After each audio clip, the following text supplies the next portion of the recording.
Subscribe करें आपके अपने भक्ति चैनल डिवाइन स्टोरीज को और जुड़े रहे आध्यात्म से।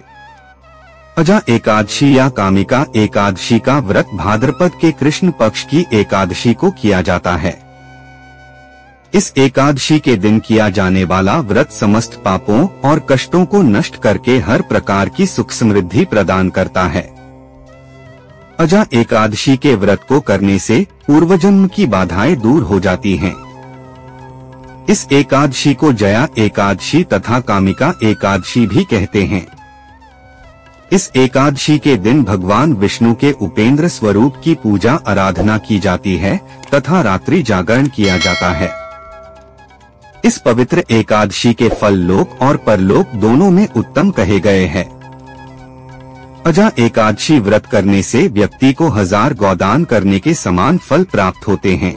व्यक्ति द्वारा जाने अनजाने में किए गए सभी पाप समाप्त होते हैं और जीवन में सुख समृद्धि दोनों उसे प्राप्ति होती है। अजा एकादशी की कथा। एक बार राजा हरिश्चंद्र ने स्वप्न देखा कि उन्होंने अपना सारा राज्य दान में दे दिया है। राजा ने स्वप्न में जिस व्यक्ति को अपना राज्य दान में दिया था उसकी आकृति महर्षि विश्वामित्र से मिलती जुलती थी। अगले दिन महर्षि उनके दरबार में पहुँचे। तब सत्यवादी राजा हरिश्चंद्र ने स्वप्न में दिया अपना सारा राज्य उन्हें सौंप दिया। जब राजा दरबार से चलने लगे तभी विश्वामित्र ने राजा से 500 स्वर्ण मुद्राएं मांगी। राजा ने कहा, हे ऋषिवर, आप 500 क्या जितनी चाहे मुद्राएं ले सकते हैं। विश्वामित्र ने कहा, तुम भूल रहे हो राजन, राज्य के साथ राजकोष तो आप पहले ही दान कर चुके हैं। क्या दान की हुई वस्तु दक्षिणा में देना चाहते हो? तब राजा हरिश्चंद्र को भूल का एहसास हुआ। फिर उन्होंने पत्नी तथा पुत्र को बेचकर स्वर्ण मुद्राएं जुटाई तो सही, परंतु वे भी पूरी न हो सकी। तब मुद्राएं पूरी करने के लिए उन्होंने स्वयं को बेच दिया। राजा हरिश्चंद्र ने जिसके पास स्वयं को बेचा था वह जाति से डोम था। वह श्मशान का स्वामी होने के नाते मृतकों के संबंधियों से कर लेकर उन्हें शवदाह की स्वीकृति देता था। उस डोम ने राजा हरिश्चंद्र को इस कार्य के लिए तैनात कर दिया। उनका कार्य था, जो भी व्यक्ति अपने संबंधी का शव लेकर अंतिम संस्कार के लिए श्मशान में आए, हरिश्चंद्र उससे कर वसूल करके उसे अंतिम संस्कार की स्वीकृति दें, अन्यथा संस्कार न करने दिया जाए। राजा हरिश्चंद्र इसे अपना कर्तव्य समझकर विधिवत पालन करने लगे। राजा हरिश्चंद्र को अनेक बार अपनी परीक्षा देनी पड़ी। एक दिन राजा हरिश्चंद्र का एकादशी का व्रत था। हरिश्चंद्र अर्धरात्रि में श्मशान में पहरा दे रहे थे। तभी वहां एक स्त्री अपने पुत्र का दाह संस्कार करने के लिए आई। वह इतनी निर्धन थी कि उसके पास शव को ढकने के लिए कफन तक न था। शव को ढकने के लिए उसने अपनी आधी साड़ी फाड़कर कफन बनाया था। राजा हरिश्चंद्र ने उससे कर मांगा, परंतु उस अबला के पास कफन तक के लिए तो पैसा था नहीं, फिर भला कर अदा करने के लिए धन कहाँ से आता। कर्तव्यनिष्ठ महाराज ने उसे शवदाह की आज्ञा नहीं दी। बेचारी स्त्री बिलख कर रोने लगी। एक तो पुत्र की मृत्यु का शोक, ऊपर से अंतिम संस्कार न होने पर शव की दुर्गति होने की आशंका। उसी समय आकाश में घने काले काले बादल मंडराने लगे। पानी बरसने लगा। बिजली चमकने लगी। बिजली के प्रकाश में राजा ने जब उस स्त्री को देखा तो वह चौंक उठे।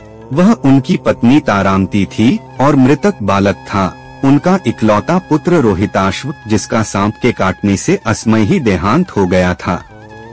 पत्नी तथा पुत्र की इस दीन दशा को देखकर महाराज विचलित हो उठे।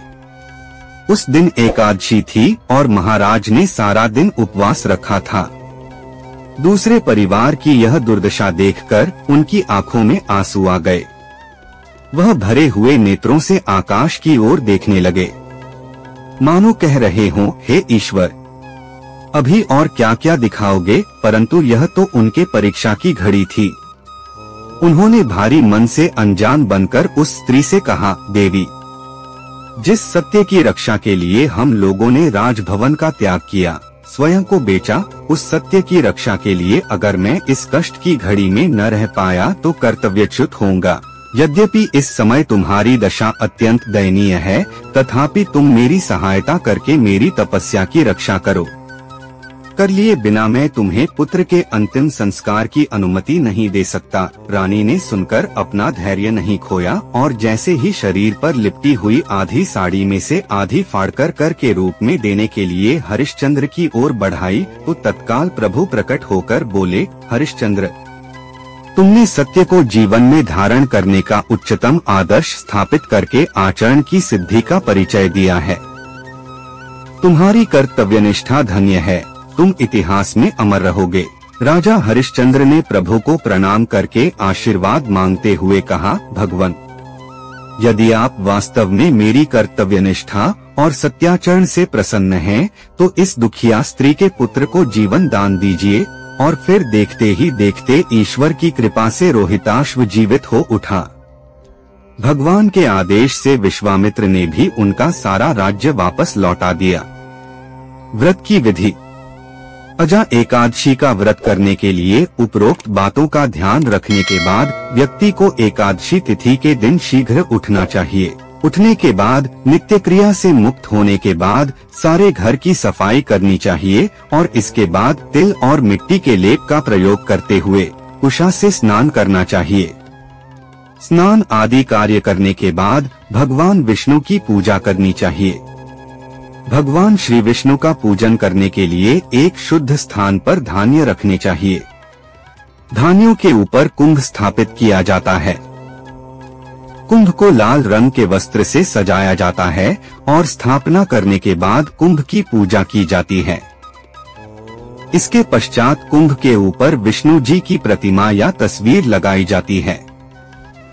अब इस प्रतिमा के सामने व्रत का संकल्प लिया जाता है। बिना संकल्प के व्रत करने से व्रत के पूर्ण फल नहीं मिलते हैं। संकल्प लेने के बाद भगवान की पूजा धूप, दीपक और पुष्प से की जाती है। अजा एकादशी का व्रत करने के लिए दशमी तिथि को व्रत करने वाले व्यक्ति को व्रत संबंधी कई बातों का ध्यान रखना चाहिए। व्रत की दशमी तिथि के दिन व्यक्ति को मांस कदापि नहीं खाना चाहिए। दशमी तिथि की रात्रि में मसूर की दाल खाने से बचना चाहिए। इससे व्रत के शुभ फलों में कमी होती है। चने नहीं खाने चाहिए। शाक आदि भोजन करने से भी व्रत के पुण्य फलों में कमी होती है।